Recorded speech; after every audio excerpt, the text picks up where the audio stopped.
নমস্কাৰ বন্ধুসকল, আপোনালোকৰ আপোন চেনেল ডেষ্টিনেশ্যন কৰ্ণাৰলৈ পুনৰবাৰ স্বাগতম জনাইছোঁ।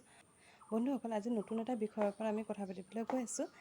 সেইটো হৈছে মষ্টিক বা মষ্টিকত কেনেকুৱা ধৰণৰ প্লান ৰাখিব পাৰি বা মষ্টিকনো কি, কেনেকৈ বনাব পাৰি ইয়াৰ সহজ পদ্ধতি ঘৰতে।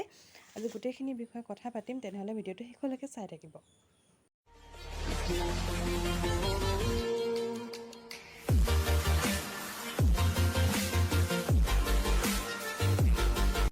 এতিয়া কথা পাতোঁ মষ্টিকত কেনেকুৱা প্লান ৰাখিব পাৰি আৰু মই কি প্লান ৰাখিছোঁ আপোনালোকক দেখাই গৈছোঁ। মই এইটো ব্ৰকেন হাৰ্ট ৰাখিছোঁ। প্ৰথমতে চাওক, এইটো ব্ৰকেন হাৰ্ট। ই মষ্টিকৰ ছাপৰ্টত খুব ধুনীয়াকৈ বাঢ়ি গৈছে। আৰু এইফালে মই এজোপা ইংলিছ আইভি ৰাখিছোঁ।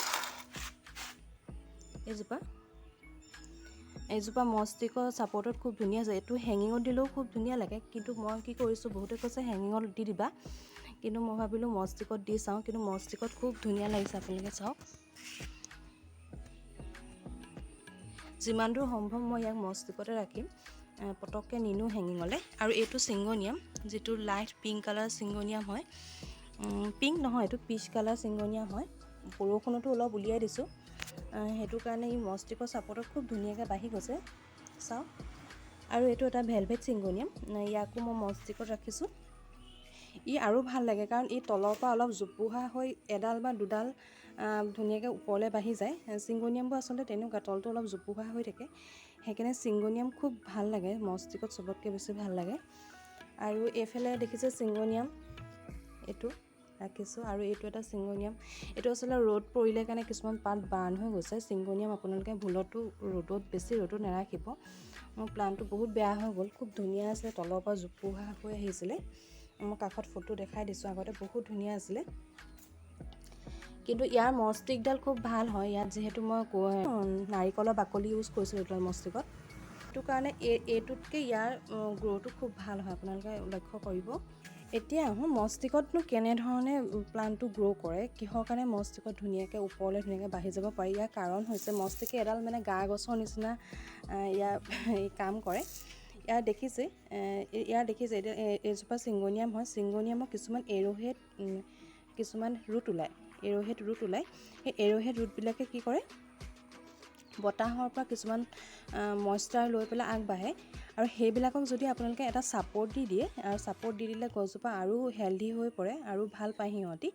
সেইটো কাৰণে আপোনালোকে এনেকুৱা এৰ'হেড যিবিলাক ৰুট ওলায় তেনেকুৱা প্লান্ট বাছনি কৰিব মষ্টিকত দিবলৈ। যেনে চিংগনিয়াম, মানি প্লান্ট দিব পাৰে। মানি প্লান্টটো কিছুমান এৰ'হেড ৰুট ওলায়। মোৰ আছিলে, কিন্তু অলপ হাবি নিচিনা হৈ গৈছিলে, সেইটো কাৰণে মই আঁতৰাই দিলোঁ। মানি প্লান্ট য'তে ত'তে হ'ল মোৰ, সেইকাৰণে মষ্টিকৰ পৰা মই আঁতৰাই দিলোঁ। আচলতে বাগিচাখনত মোৰ জেগা খুব কম, সেইটো কাৰণে এটা য'ত যেনেকৈ ৰাখিছোঁ আৰু ছেকেণ্ড আকৌ মই বেলেগ ধৰণে ৰাখিবলৈ মই নিবিচাৰোঁ, কাৰণ মোৰ জেগা খুব কম। আৰু এনেকুৱা ধৰণৰ প্লান্ট আপোনালোকে ব্যৱহাৰ কৰিব পাৰে, যিটো এৰ'হেড ৰুট ওলায়, সেইটো আপোনালোকে বাছনি কৰিব। এৰ'হেড ৰুট ওলোৱা কিছুমান অৰ্কিড আপোনালোকে দিব পাৰে। এইটো অৰ্কিড মই দিছোঁ। এইটো আচলতে মষ্টিক নহয়, এইটো নাৰিকলৰ এটা হেৰিহে, তাত দিয়া আছে। এইটো মই মষ্টিকতে দিছোঁ, চাওক। ইয়াৰ শিপা দেখিবই। আচলতে কি হয়, মষ্টিকত অৰ্কিড খুব ধুনীয়াকৈ গ্ৰ' হয়, কাৰণ ই চুতলি ৰছীয়ে হওক, নাৰিকলৰ বাকলিয়ে হওক, কোকোপিটেই হওক, পানীটো খুব ধুনীয়াকৈ ধৰি ৰাখে। ইয়াত আপুনি এঙাৰ অলপো দি দিব পাৰে, অৰ্কিডৰ কাৰণে খুব ভাল, তেনেকৈও বনাব পাৰে। আচলতে মষ্টিকত দিবলৈ কিছুমান নিৰ্দিষ্ট ফুল বাছনি কৰিবলৈ দৰকাৰ নাই। এইটোৱে চাব যে যাৰ এৰ'হেড ৰুট ওলায় সেইবিলাক প্লান্ট খুব ধুনীয়া হয় মষ্টিকত। আৰু যিবিলাকৰ এৰ'হেড ৰুট ইমান নোলায়, এইটো যিটো ইংলিছ আইভিটোত ইমান নোলায়। কিন্তু কি হয়, ইয়াক কিন্তু এনেকৈ যদি আপুনি ৰছীডাল ধুনীয়াকৈ সৰুকৈ বান্ধি দিয়ে, এনেকুৱা ডাঙৰ ৰছী নেবান্ধিব, যিটো আমি কাপোৰ চিলাওঁ তেনেকুৱা ৰছী বান্ধিব, যাতে ধৰিব নোৱাৰি। মই আচলতে খুব জতহলা এইডালে বান্ধি দিলোঁ। কিন্তু আপোনালোকে সৰু কাপোৰ চিলাই সূতা ব্যৱহাৰ কৰিব। এনেকৈ দিলে খুব ধুনীয়াকৈ বাঢ়ি থাকে, সেইটো লক্ষ্য কৰক, খুব ভাল লাগে। সেয়াই মষ্টিকত দিবলৈ আপোনালোকে ব্ৰকেন হাৰ্ট ল'ব পাৰে। মই দেখিছোঁ ইংলিছ আইভি, চিংগনিয়াম, আপোনালোকে অৰ্কিড কিছুমান ল'ব পাৰে, মানি প্লান্ট ল'ব পাৰে। মানি প্লান্ট খুব ধুনীয়া লাগে। আচলতে মষ্টিক হৈছে আপুনি যিবিলাক প্লান্ট বগাই যোৱা ধৰণৰ হয়, তাক ছাপৰ্ট দিবলৈ যিডাল বা দাণ্ডি ব্যৱহাৰ কৰা হয়, সেইডালকে মষ্টিক বুলি কোৱা হয়। বজাৰত মষ্টিক আপোনালোকে ৰেডিমেড কিনিবও পাৰে, কিনিও ল'ব পাৰে। কিন্তু মই কওঁ, সেইবিলাক এনেই অযথা পইচা খৰচ কৰাতকৈ ঘৰতে আপোনালোকে বনাই ল'ব পাৰে। মই যি ধৰণে বনাইছোঁ চাওক।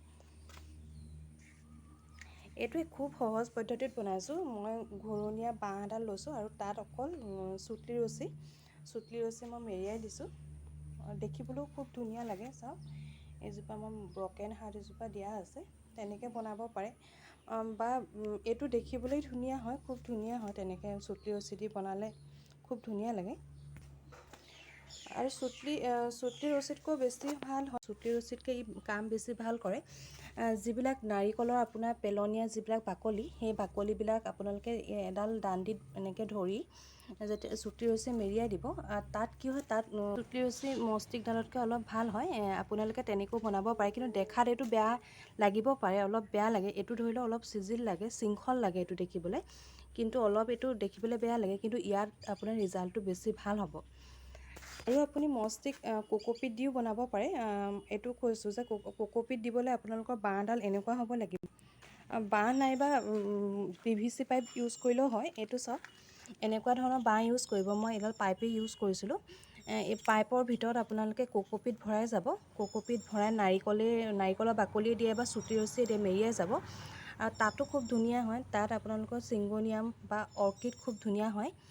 তেনেকৈও আপোনালোকে দিব পাৰে। এইটো মই কোকোপিট দি বনোৱা নাই, কিন্তু জাষ্ট মই দেখাইছোঁ যে এনেকুৱা ধৰণৰ বাঁহ ল'ব, নহ'বা এনেকুৱা PVC পাইপ ল'ব। আৰু বহুতে কি কয়, মষ্টিকৰ ৰং দি দিয়ে, কিন্তু সেইটো কাম ভুলতো নকৰিব। সেইটো কাম প্লাণ্টটোৰ কাৰণে খুব অপকাৰী। যিহেতু ৰঙত বহুত ৰাসায়নিক পদাৰ্থ থাকে, কিছুমান হানিকাৰক কেমিকেল থাকে, যিটো প্লাণ্টৰ কাৰণে খুব বেয়া। সেইটো কাৰণে আপোনালোকে মষ্টিকত কেতিয়াও ৰং নিদিব, এনেকৈয়ে ৰাখিব। চুতলি ৰছী দি যিটো মষ্টিক বনোৱা হয়, সেইটো খুব ধুনীয়া লাগে দেখিবলৈ, এনেকৈয়ে ৰাখিব পাৰে। আৰু মষ্টিকডালৰ তলৰ অংশটো অলপ জোঙা কৰিব, যাতে মাটিৰ টাবত সি দকৈ পোত খায়। তেতিয়া দকৈ যদি পোত নাখায়, কিয় মষ্টিকডাল হিলি থাকিব, আৰু তেতিয়া প্লাণ্টটো মানে ভাল নালাগিব দেখিবলৈ। সেইটো কাৰণে আপোনালোকে মষ্টিকডাল অলপ জোঙা কৰিব, যাতে দকৈ পুতিব পাৰে আৰু টান হৈ ধুনীয়াকৈ থিয় হৈ থাকে। আপোনালোকে এই ধৰণে নেট ইউজ কৰি মষ্টিক বনাব পাৰে। এইটো চবতকৈ বেছি ভাল হয়। ইয়াত গ্ৰোথ বিৰাট ধুনীয়া হয়। আপোনালোকে এনেকুৱা ধৰণৰ প্লাষ্টিকৰ নেট আনি নেটৰ ভিতৰত চুতলি ৰছী বা অপ্ৰয়োজনীয় বস্তা সৰু সৰুকৈ কাটি বা কোকোপিট দিব পাৰে, নাৰিকলৰ বাকলি যি টি ভৰাই দিব পাৰে। ইয়াত কি হয়, বস্তুটো দেখিবলৈ খুব চিজিল লাগে।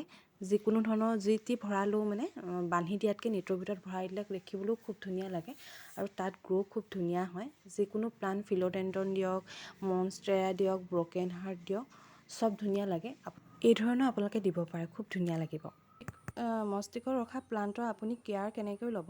মষ্টিকত ৰখা প্লাণ্টৰ কেয়াৰ ল'বলৈ বিশেষ একো নাই। আপোনালোকে ঠাণ্ডা দিনত বিশেষকৈ মষ্টিকবিলাকত পানী স্প্ৰে' কৰি থাকিব, আৰু যেতিয়া বৰষুণ দিব, বৰষুণত অলপ উলিয়াই দিব। তেতিয়া কি হয়, মষ্টিকটো যেতিয়া ষ্টিকডাল যেতিয়া ভিজি থাকে, তেতিয়া প্লাণ্টটোৱে আৰু অলপ নিউট্ৰিশ্যন পায়।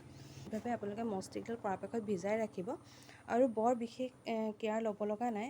মাজে মাজে লক্ষ্য কৰিব, যাতে মষ্টিকত জোপা মানে মষ্টিকটো চাই প্লাণ্টটো ডাঙৰ হৈছে নেকি, সেইটোও লক্ষ্য কৰিব। সেইধৰণে সলাই থাকিব, খুব ধুনীয়া লাগে। বৰ বিশেষ কেয়াৰ ল'বলগীয়াও নাই। খালি মষ্টিকত আপোনালোকে কেনেকুৱা ধৰণৰ প্লাণ্ট ৰাখিব। মষ্টিকত আপোনালোকে ফিলডেণ্ড্ৰন ৰাখিব পাৰে, মানি প্লাণ্ট ৰাখিব পাৰে, চিংগনিয়াম ৰাখিব পাৰে, অৰ্কিড ৰাখিব পাৰে, বা এনেকুৱা ইংলিছ আইভি এনেকুৱা প্লাণ্টো ৰাখিব পাৰে। বিভিন্ন ধৰণৰ পথোজ আছে, সেইবিলাক ৰাখিব পাৰে। মানি প্লাণ্ট সেইখিনি ৰাখিব পাৰে। বন্ধুসকল, আশা কৰোঁ মোৰ ভিডিঅ'টো চাই আপোনালোকে ভাল পালে। যদি মোৰ চেনেলটো চাই ভাল পাইছে, ভিডিঅ'বিলাক চাই ভাল পাইছে, চেনেলটো ছাবস্ক্ৰাইব কৰিবলৈ নাপাহৰিব। আজিলৈ ইমানেই আছিল, ধন্যবাদ।